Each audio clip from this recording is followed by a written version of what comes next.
पवित्र शास्त्र में लिखा है कि परमेश्वर उन आंसुओं को देख करके 15 साल उसकी बढ़ावा करता, लेकिन जो आंसू व्यर्थ फेरते हैं तो वो क्यों होगा? क्योंकि लिखा है आंसू से तो रोए पर दिल से रो ना सके। आंसू से तो रोए पर दिल से रो ना सके। रहे तो बरसों उन्हीं में पर उनके हो ना सके। इस तरीके के आंसू जो होते हैं वो व्यर्थ नहीं होते। आप जो अपना कीमती समय इस वक्त परमेश्वर के भवन में गुजार रहे हैं, आप इस अवस्था में बैठे हैं, ये सिर्फ हम देख सकते हैं और थोड़ा बहुत अनुभव कर सकते हैं, मालूम कर सकते हैं, लेकिन जिस समय परमेश्वर के पवित्र भवन के अंदर लोग जाते हैं उस वक्त माहौल क्या होता है? उस वक्त लोग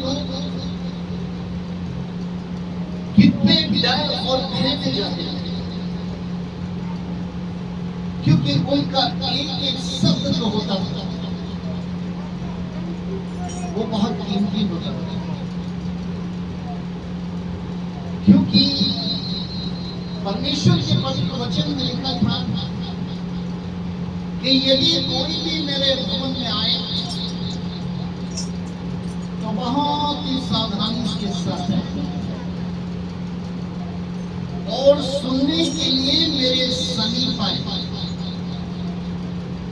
ये उन मन्नत मानने वालों से उत्तम होगा जो मेरे नजदीक आकर मेरे वचनों को सुन लेगा और वो आशीष होगा। क्योंकि मूर्खों के ज्यादा बोलने से मैं प्रसन्न नहीं होता। परमेश्वर पवित्र है। परमेश्वर की पवित्र वचन में लिखा है कि परमेश्वर पवित्र है, तुम्हारा बुलाने वाला पवित्र है, इसलिए तुम भी पवित्र बनो। ये हमारी पवित्रताई ये भेष बदलने से आ जाती है। भेष बदला क्या हुआ? दिल का बदलना चाहिए।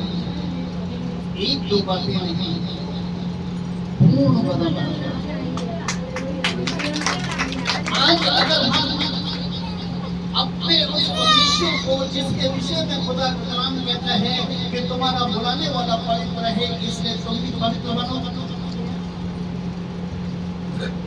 तो मेरे भाइयों, जो लोग सच्चाई और खराई का जीवन जीते हैं वो परमेश्वर के निकट पाए जाते हैं, परमेश्वर के नजदीक पाए जाते हैं, परमेश्वर के साथ उनका एक डायरेक्ट संबंध होता है।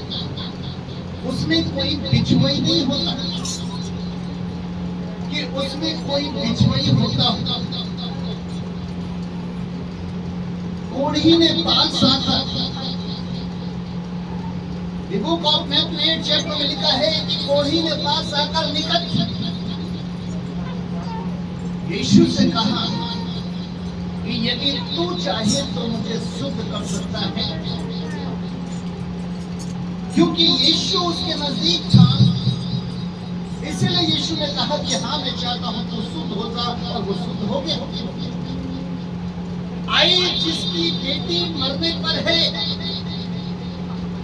वो प्रभु यीशु मसीह के नजदीक आकर उसके चरणों में बैठकर उसे विनती करता है कि प्रभु मेरे घर चलो क्योंकि मेरी बेटी मरने पर है। प्रभु नजदीक होने के साथ साथ उसके घर जाते हैं और मृतक बेटी के हाथ को पकड़ते हैं और वो जिंदा हो जाता है। अगर हम 9 नगर की विधवा के जवान को देखें कि अगर यीशु उस अर्थी के निकट नहीं होता तो जवान कभी भी उस अर्थी से नहीं उठता। अगर वो जन्मदान था, यीशु उसके नजदीक नहीं होता तो ये कभी देख नहीं पाता। आज हमारा और आपका एक परमेश्वर के साथ एक निकट का संबंध बहुत जरूरी होता है, क्योंकि जब तक हम उसके साथ एक पर्सनल स्पिरिचुअल एक आत्मिक रिश्ता नहीं बनाएंगे तब तक हमेशा परमेश्वर से हमें बातों में दिखाई देगा, बातों में सुनाई देगा। इसलिए मेरे प्रियो, आज का पवित्र वचन आप ध्यान से सुना कि परमेश्वर की उपस्थिति में 3 आशीषें, परमेश्वर के नजदीक में 3 आशीषें हैं और उस आशीष के अंदर जो हमें रोजमर्रा जीवन के अंदर जरूरतें हैं, जो एक बच्चे से लेकर घर के बुजुर्ग तक के जो फ्यूचर छुपा है, वो उस 3 प्रकार के आशीष जो परमेश्वर हमें देता है उसमें छुपी हुई है।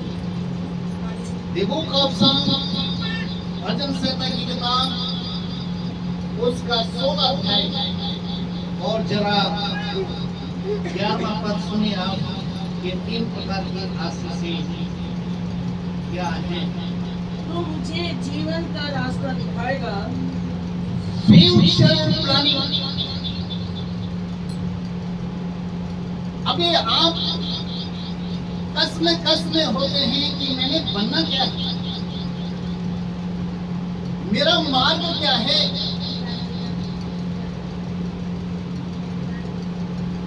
मैंने करना क्या है। इन फ्यूचर यहां पर पहली आशीष, तो मुझे जीवन का एक हमारा फ्यूचर, तो हमें जीवन का रास्ता दिखाएगा। आज आपका आईना अगर स्वर्ग से पृथ्वी पर प्रकट होता है तो आप जो अगुवाई में चलेंगे तो मेरे प्रियो आप मंजिल तक जरूर पहुंच जाएंगे। अगर आप उस राह पर नहीं चले जिस राह में मंजिलें नहीं है, क्योंकि एक ऐसा भी मार्ग है जो देखने में अच्छा लगता है परंतु अंत में मृत्यु देता है। लेकिन यहाँ पर लिखा है मेरे जीवन का रास्ता को दिखाएगा, पहली ब्लेसिंग। और दूसरी ब्लेसिंग लिखी मेरे निकट आनंद की भरपूरी है। आनंद की भरपूरी, सुख और शांति।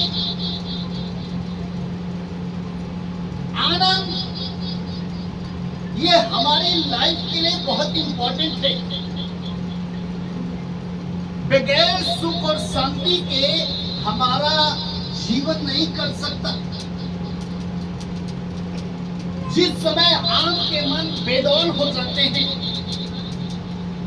जिस समय आपके मन उदासी से, निराशा से व्याकुल हो जाते हैं, उस समय शांति,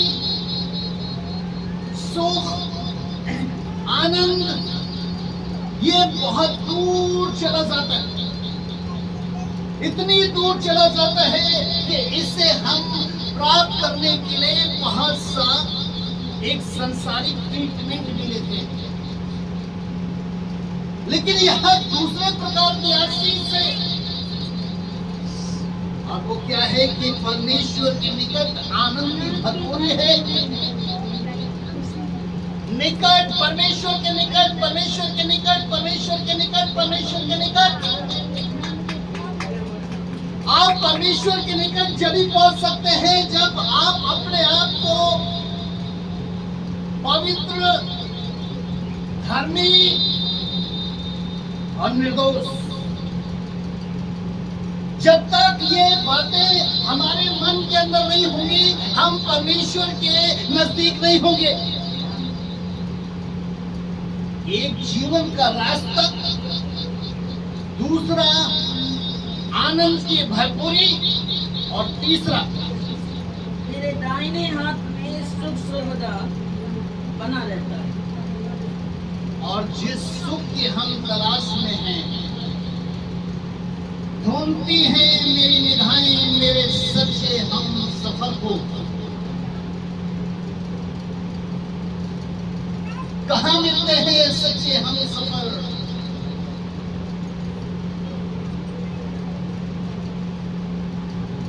किसने पा लिया सच्चा हम सफर? ये 4 दिन की जिंदगी है। ये 4 दिन की जिंदगी एक पानी के फुबले के समान है। छोटे बच्चे की सोच होती है कि मैं जल्दी से यंग हूँ, यंग सोचता है कि मैं यूथ हूँ, मैं जवान हूँ, और जवान सोचता है मेरा ब्याह हो जाए। 4 दिन की जिंदगी, इसलिए सच्चा हम सफर कहाँ है?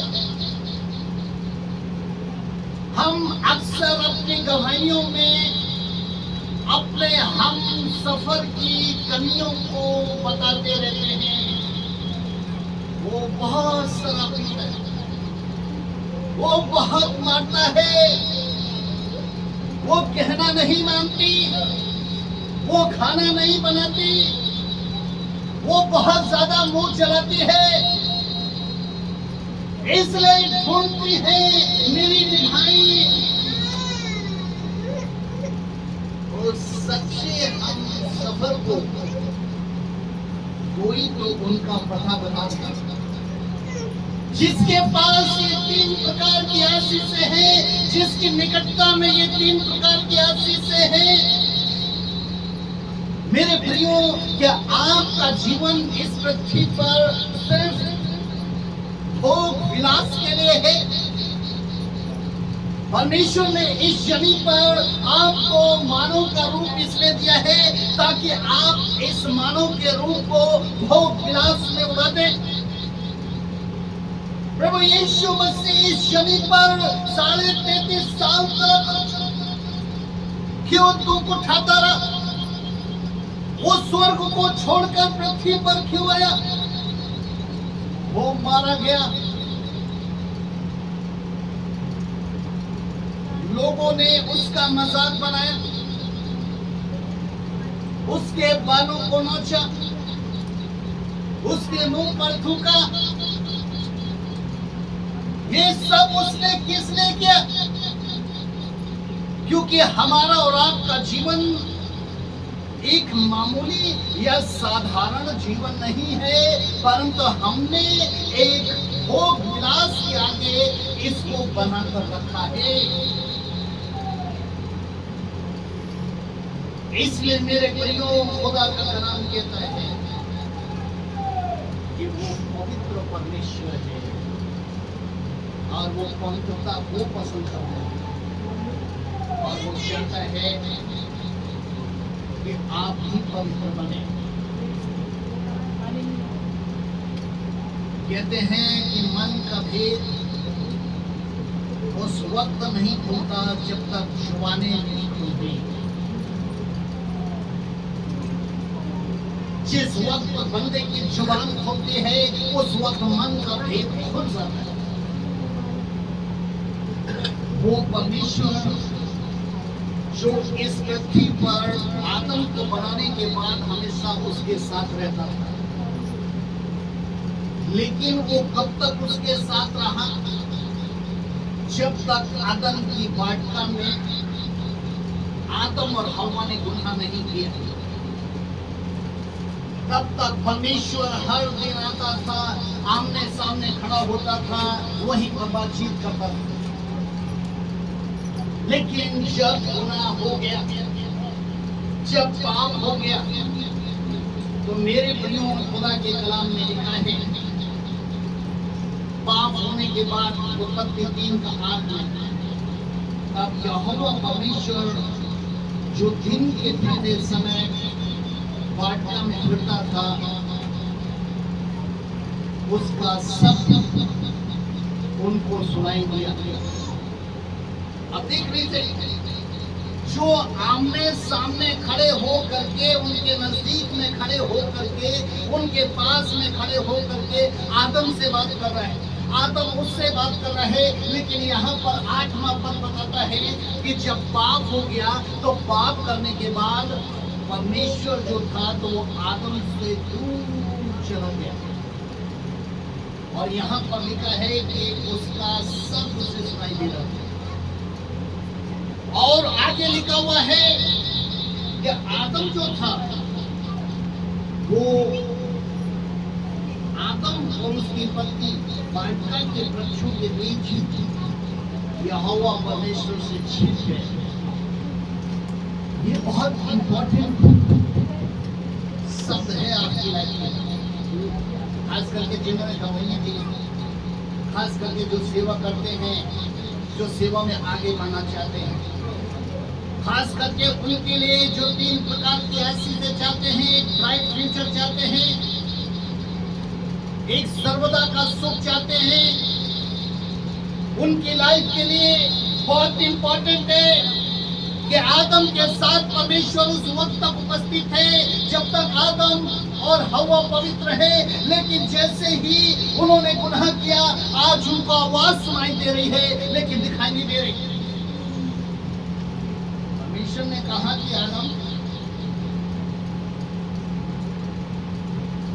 तू कहां है?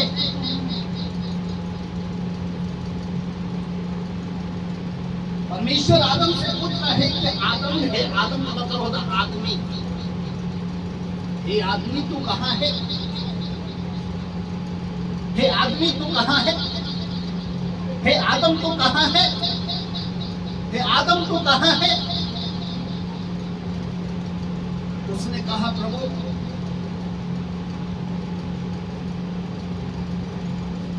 मैं जो हूं तो मैं छुप इसलिए गया हूं क्योंकि मैं नंगा हूं। बंदा जब नंगे को उतर आता है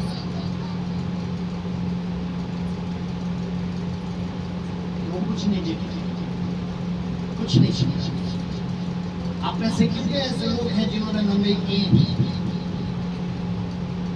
जवानी में किए हैं, सोफी में रहकर की है, शराब पीने के बाद की है? कितनी बहनें हैं, कितनी माएं हैं। आदम कहता है कि प्रभु मैं इसलिए छिप गया क्योंकि मैं नंगा हूं। परमेश्वर उससे कह रहा है कि आदमी तू नंगा है, तुझे ये किसने बता दिया? अब खुद ही सोचिए आप, अगर छोटे बच्चे जो गोद में लेके बैठे घर में नंगे दौड़ते रहते, ये क्यों नहीं कहते? वो तो माँ पीछे दौड़ती है, बाप पीछे दौड़ता है, भाई पीछे कपड़ा पहले, कपड़ा पहले, कपड़ा। लेकिन वो क्यों नहीं उनको पता रहता कि मैं नंगा हूं?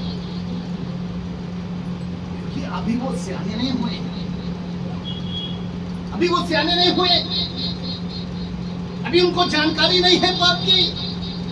वो पाप के विषय में नहीं जानते हैं, वो पाप को नहीं छुपा रहे, वो अनजान है।